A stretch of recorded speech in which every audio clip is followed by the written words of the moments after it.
Jakarta sudah tidak lagi menjadi ibu kota, ya. Jakarta sudah tidak lagi menjadi ibu kota dan Jakarta menjadi daerah khusus Jakarta.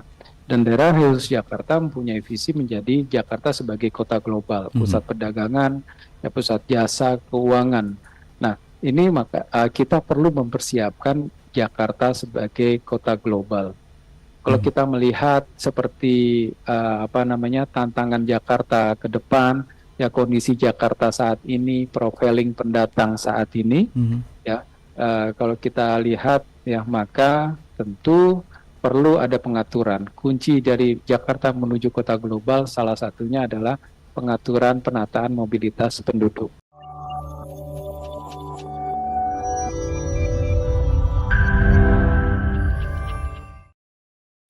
Seperti apa mekanismenya Pak untuk warga yang ingin merubah KTP-nya tadi Pak?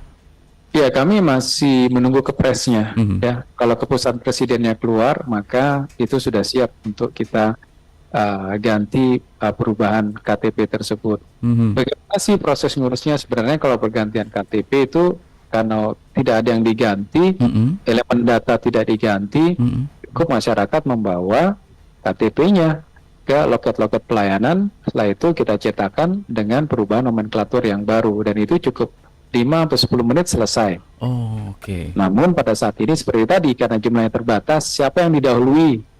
Ya, pertama yang didahului orang-orang yang mereka memang melakukan pelayanan karena update data, berubah pemutahiran data mereka di KTP, ya karena mungkin mereka pindah. Nah, itu udah otomatis mereka akan nantinya berganti. KTP-nya perubahan nomenklaturnya sudah yang baru. Lalu pemilih pemula, ya pemilih pemula ini mereka yang akan mendapatkan KTP ya di saat umur 17 tahun pada tahun ini, ya di saat nanti memang sudah siap untuk dicetakkan, maka mereka juga akan sudah mendapatkan pergantian yang baru dengan KTP daerah khusus Jakarta. Lalu apakah KTP lama berlaku enggak Pak? Masih tetap berlaku, itu nggak ada masalah, karena apakah ini akan mengganggu pelayanan publik atau enggak? Misalkan nanti pas di saat ke perbankan atau ke BPJS ya, terus dicek kok ini belum berubah dari DKI ke DKJ, itu nggak akan berpengaruh sama sekali. Jadi masyarakat juga nggak perlu panik ya, karena ini yang berubah hanya nomenklatur di KTP-nya saja dan tidak perubahan pada elemen data ya di dalamnya, jadi tidak mempengaruhi pelayanan publik dan KTP lama juga masih berlaku. Demikian. Artinya nomor tetap sama ya Pak, tidak berubah ya meskipun tetap, ya nggak ada yang perubahan sama sekali, cuma nomenklaturnya saja yang berubah. Daerah khusus Jakarta. Daerah khusus Jakarta. Daerah khusus Jakarta. Nah, selain perubahan nomenklatur, kalau buat masyarakat sendiri apakah ada juga perubahan lain yang dirasakan ketika nanti Jakarta sudah berubah menjadi daerah khusus Jakarta secara kependudukan Pak dan pencatatan di pemerintah sendiri? Ya, seperti tadi kami sampaikan bahwa Jakarta sudah tidak lagi menjadi ibu kota. Ya, Jakarta sudah tidak lagi menjadi ibu kota dan Jakarta menjadi daerah khusus Jakarta. Dan daerah khusus Jakarta mempunyai visi menjadi Jakarta sebagai kota global, pusat perdagangan, ya, pusat jasa, keuangan.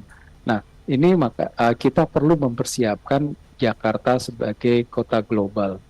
Kalau kita melihat seperti tantangan Jakarta ke depan, ya kondisi Jakarta saat ini, profiling pendatang saat ini, ya kalau kita lihat ya maka tentu perlu ada pengaturan. Kunci dari Jakarta menuju kota global salah satunya adalah pengaturan penataan mobilitas penduduk. Nah, ini yang sedang kami godok ya dengan beberapa akademisi dan juga para pakar dalam merumuskan penataan mobilitas penduduk ke Jakarta, daerah khusus Jakarta yang akan menjadi Jakarta kota global. Baik. Demikian, Mas Yudi.